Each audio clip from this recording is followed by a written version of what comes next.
Mauricio, ¿podemos hacer algún revisionismo histórico del tema del cannabis en Argentina? Vos sabés, Cecilia, que nuestro prócer Manuel Belgrano fue el primero que empezó a estudiar, primero en Salamanca, y de ahí trajo la idea de producir cáñamo industrial en el Río de la Plata. Él trae esa idea para cercano a 1800. La idea de él básicamente tenía que ver con el hecho de producir cannabis y cáñamo con fines absolutamente industriales. Sacar de ahí telas para los barcos, tenía que ver con las velas, y también el hecho de utilizar cualquier forma que tenía que ver con la fibra del cáñamo. Hay que recordar también que Corrientes ya para esa época tenía una incipiente industria naviera. Quizás haya tenido que ver con la cuestión de Belgrano, por el hecho de que hay que recordar que Belgrano fue el primero que es enviado a Paraguay para fomentar la revolución que se había iniciado en Buenos Aires en mayo de 1810. Eso quedó apenas truncado, pero la efervescencia revolucionaria continuó. La cuestión es que la pretensión de Belgrano era básicamente fomentar una especie de industria vinculada con el cáñamo, como también con el lino. Pero él lo que veía en el cáñamo, y básicamente su gran obsesión tenía que ver con el hecho de darle oportunidades a gente que estaba en situación, de lo que hoy diríamos de calle, o en situación muy marginal. Él lo que notó es que por causa del hecho de que los ejércitos consumían mucha mano de obra masculina, quedaban muchas mujeres a la intemperie, diríamos. Y él básicamente entendía que estas mujeres podían ser los beneficiarios de esta industria incipiente vinculada con el cáñamo y con, insisto, las telas y todo lo que podemos sacar. También estaba pensado para ser utilizado como estopa. Aún hoy se utiliza como herramienta y como insumo para impermeabilizar los caños de gas. O sea que fíjate hasta qué punto todavía se mantiene esa tradición vinculada con el cannabis. Mirá lo que dice él, textualmente, estoy leyendo. Nadie duda de que un Estado que posea con la mayor perfección el verdadero cultivo de su tierra es el verdadero país de la felicidad, pues en él se encontrará la verdadera riqueza. Él era un obsesivo acerca de la cuestión vinculada con la agricultura y con el comercio y con la protección, porque básicamente es un mercantilista y es un proteccionista de lo que serían después las industrias florecientes. Infelizmente no tuvo éxito porque los españoles no le dieron cabida, pero él dice, me propuse al menos echar las semillas que algún día fuesen capaces de dar fruto. Y yo creo que algo de eso se logró, mucho de eso se logró. Bien, después de Belgrano, esta industria se cae totalmente, los campos y demás, porque él logró implementar cultivos en la provincia de Buenos Aires y demás. ¿Cuándo empieza esto inmediatamente a tener una mirada prohibicionista? Bien. Vos sabés que tanto el cáñamo como el lino no tuvieron el mismo efecto. El lino es prohibido en la década del 20 en Estados Unidos porque es un consumidor muy grande de nitrógeno, perdón.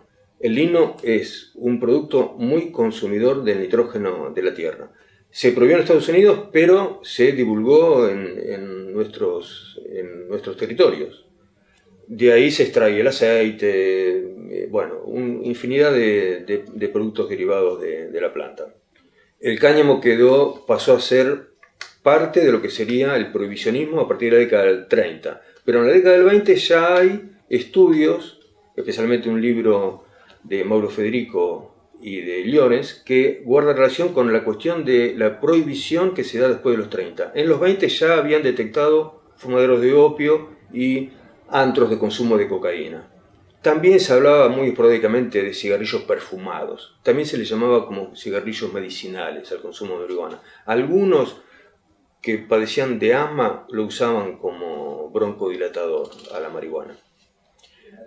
Lo cierto es que al no haber una prohibición hasta entrada la década del 20 y del 30, esto no tuvo mayor efecto. Lo que sí, después DuPont, en la década del 30, que es una gran industria química corporativa, comenzó a producir cerdas y productos industriales y químicos y plásticos, y eso cayó contra la prohibición de la marihuana, que en realidad era su gran competidor.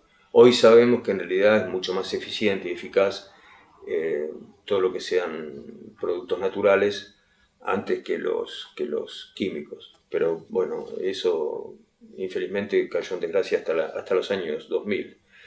A partir de los 2000 en realidad tenemos otra gran cuestión que tiene que ver con médicos que comienzan a experimentar una gran apertura con respecto al uso medicinal, y especialmente los hermanos Morante, que empiezan a estudiar la cuestión de combatir el dolor.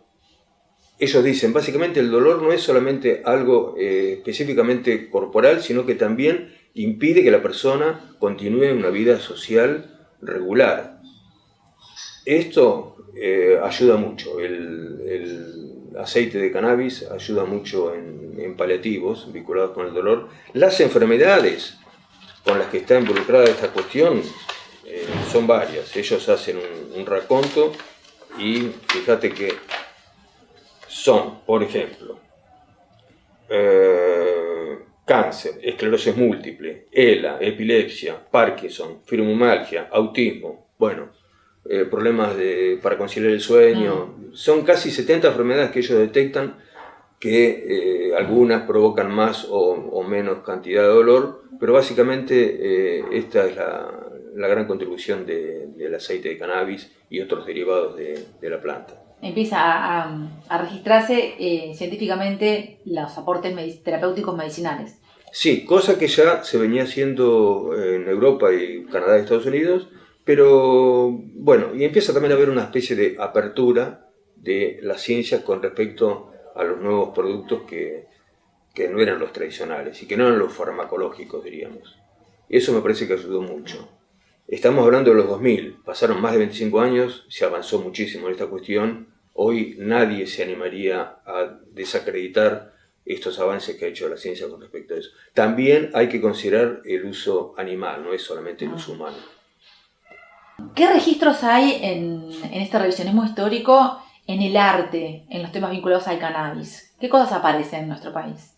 Mirá, hay mucho, pero en lo que respecta a mi especialidad, que tiene que ver con el cine, hay un autor que es un alemán, argentino, chileno, mexicano, por el hecho de que él nació en Alemania, se desarrolló en Argentina como asistente de dirección, se formó como director, y en México, en el año 36, filmó una película que se llama Marihuana, el monstruo verde, que obviamente tiene una mirada absolutamente negativa con respecto al consumo. Lo curioso es que aparecen varios tópicos. En principio, la mujer es victimaria, es la traficante, que a la vez utiliza como víctima a otra mujer, introduce la marihuana dentro de un burdel. Curiosamente, el comisario que las combate también entra a ser parte del consumo de marihuana y parece que cayera dentro de esta red de consumo y tráfico. No solo eso, sino que se enamora de la traficante o de la dealer en ese momento. Acá hay una doble calamidad, es el amor hacia el traficante y hacia su adicción. Obviamente, el filón o la cuestión del perfil o de lo que en ese momento se consideraba como cine negro hollywoodense está hiper presente acá. Tiene que ver con lo que sería la mujer fatal y especialmente la mujer joven fatal. Esto después se desarrolla durante toda la década del 30 y 40 en Estados Unidos. Y también en Francia, con la mujer vista como, un agente de promiscuidad, pecado y enfermedad. Pero curiosamente también todo esto arrastró el consumo de marihuana. Fíjense, hay una especie de utilización de la marihuana como sinónimo de patología. El consumo es una enfermedad adquirida apenas por probar. Criminalización. No solo sos un enfermo, sino que también sos un criminal al estar probando o consumiendo marihuana. Demonización. La Iglesia Católica también se suma a esta supuesta concienciación acerca de eso. Y especialmente con respecto a el consumo o la problemática, entre comillas, del uso y abuso del comercio de la marihuana, y también el hecho de que sea mujer y sea joven. Esto estuvo presente desde ahí en adelante en gran parte de lo que sería el cine latinoamericano, y después a partir de los 80 y 90 se ve mucho en el cine argentino, pero eso ya es otra cuestión, Cecilia. Bien. ¿Y en la actualidad? En la actualidad, en realidad, ha habido un avance muy grande con respecto a eso porque hay varios documentales y varias ficciones que hablan en torno a eso.